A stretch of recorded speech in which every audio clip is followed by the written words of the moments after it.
Bonjour à tous, aujourd'hui on va pas parler de pornographie, mais du business derrière les chaînes de zap. Mais dis-moi Jamy, qu'est-ce qu'une chaîne de zap? Tout simplement une chaîne qui upload des vidéos comiques dans la majorité des cas et qui servent sur le buzz et l'actualité pour gagner de l'argent. Donc il y a des centaines de chaînes comme ça et on en retrouve dans la majorité des cas 3 ou 4 en tendance. Ces chaînes mettent en ligne 1 à 2 vidéos par jour pour la plupart et ça depuis un grand moment. Et pensez pas qu'ils font ça pour leurs abonnés ou pour la passion. Avec leur activité ils sont au moins 10 000 € par mois. Et souvent ils en ont plusieurs des chaînes donc leurs revenus sont très élevés. Pourquoi se faire chier à upload des vidéos de qualité quand vous pouvez aller sur le site Zap Télé? Vous choisissez une vidéo qui fera le buzz, par exemple là on a le combat entre Booba et Caris, et vous la téléchargez. Pendant ce temps on se rend sur Sony Vegas, perd pas de temps, il faut quand même faire de l'argent, n'oublions pas. Comme c'est le début de ma chaîne, je suis malheureusement contraint de faire un logo, mais il n'y a pas de souci puisque ça va me faire une énorme pub. Le buzz de malade. Du orange. N'oublions pas que je suis un pro et je dois rajouter un petit effet. Et puisque nous sommes des malades, nous pouvons même faire une croix parfait. J'insère évidemment la vidéo et je vais recadrer tout ça parce que sinon il y aura la pub pour Zap Télé. On ne veut surtout pas. Bon évidemment maintenant qu'on a fini, il faudra pas oublier de trouver un passage avec un gros youtubeur du style Squeezie. Bien mettre le mot clash aussi dans le titre, il faut se démerder pour. Ça, c'est devenu un métier. Bam! On a la scène, la magnifique scène. Donc la scène qui commence là. C'est devenu un métier, donc en 2017, de regarder des jeux vidéo et de les commenter. Est-ce que manger des pizzas, c'est devenu un métier? Peut-être que ça va le devenir. Évidemment, on pourra en trouver d'autres, mais on veut pas tous les mettre dans la même vidéo, car sinon, les personnes ne regarderont pas les autres vidéos qui sont potentiellement un moyen de gagner énormément d'argent. Et là, on peut faire le rendu Best of Zap.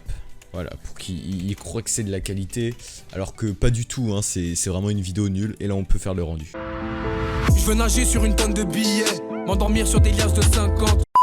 Bon sérieusement, le truc c'est qu'avec ce genre d'activité, leurs revenus ils sont chaque mois plus élevés, et j'imagine que souvent ces personnes qui gèrent ça sont des personnes sans travail. Je suis même sûr que pour la majorité des cas ils sont même pas déclarés, et qui gagnent pourtant 3 à 5 fois plus que nos parents qui eux travaillent toute la journée. Le truc c'est qu'internet est devenu une vraie source d'argent facile, énormément de business se crée autour de cette plateforme, car c'est bien plus rentable de travailler en ligne que dans des bureaux.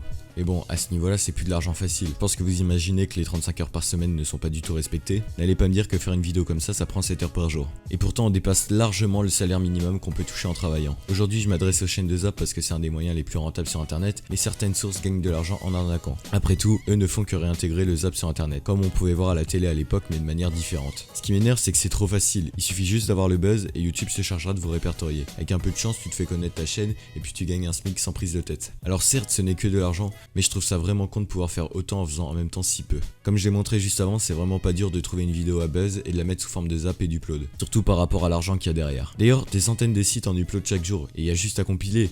Je cite par exemple Break4Buzz qui cherche les derniers buzz sur internet et qui les upload sur leur site. Pas besoin d'aller chercher loin dans les articles pour trouver des sujets qui font cliquer. Avec ce genre de business, il est totalement possible que le créateur de la chaîne paye une ou plusieurs personnes à faire les vidéos et que lui prenne encore une grande partie de l'argent sans rien faire. Ils ont plus qu'à vérifier la productivité et à part ça attendre que l'argent rentre. Les chaînes de top sont critiquées partout sur internet et pourtant je ne suis pas sûr que faire une chaîne de zap soit mieux. Au fond il y a le même décor sauf que certaines chaînes de top font des faux concours, ce qui est moins le cas sur les chaînes de buzz. Dernier point et qui est quand même très important, en laissant de côté l'argent qui se font, parlons de la qualité du contenu. Jamais de miniature, peu de retour envers leur communauté, montage très faible voire inexistant. Le seul point qui peut encore passer sur certaines de ces chaînes, c'est les titres. La plupart ne sont pas trop abusés mais pour ce genre de vidéo ça doit pas être simple d'être dans l'excès. Et ça les empêche pas non plus de faire énormément de clics. Quand je parle de chaînes de buzz, il n'y a pas que ceux qui uploadent les vidéos d'actualité style BFM TV. On a aussi pas mal de comptes qui réuploadent des vidéos Snapchat de personnes connues genre télé-réalité et qui sont eux aussi en tendance. Et les chaînes Snapchat sont pas très recherchées, juste à filmer son écran et laisser parler des célébrités. Quand tout à l'heure je disais que les chaînes de top arnaquaient plus que les chaînes de buzz, j'ai généralisé les faits, car la chaîne Gossip Télé-Réalité, et je pense que c'est pas la seule, promet des concours à un certain cap d'abonnés, ce qui est certainement un fake mais là-dessus je peux avoir aucune preuve puisque le concours n'a pas encore eu lieu. Si je devais faire une conclusion, je dirais qu'on est arrivé à un point où internet peut rendre riche dans le sens où le travail fourni est nettement inférieur à ceux qu'ont connus nos parents ou nos grands-parents. Et là, la situation n'est pas critique. Je veux dire, vous payez pas pour regarder leurs vidéos, la seule chose qui leur rapporte de l'argent, c'est les publicités.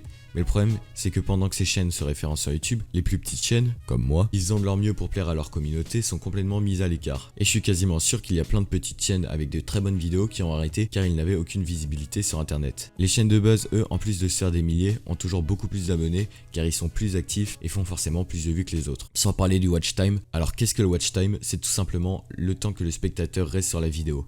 Plus il est élevé, plus plus la vidéo va être mise en avant sur YouTube. Et la scène indiquée dans le titre est souvent tout à la fin pour que les personnes restent bien jusqu'au bout. Bref, il n'y a pas vraiment de moyen de stopper ces chaînes, mis à part le fait d'arrêter de cliquer sur les vidéos. Aller les dislikes est totalement inutile, juste s'ils voient que les gens sont passés à autre chose, ils arrêteront. Si vous voulez que je creuse un peu plus ce sujet, n'hésitez pas à liker et à vous abonner. J'essaye de faire de mon mieux pour les montages, mais avec mon PC c'est ultra compliqué. N'oubliez pas de bien réfléchir avant d'aller voir les vidéos sur internet et demandez-vous bien qu'est-ce qu'il y a derrière avant de cliquer.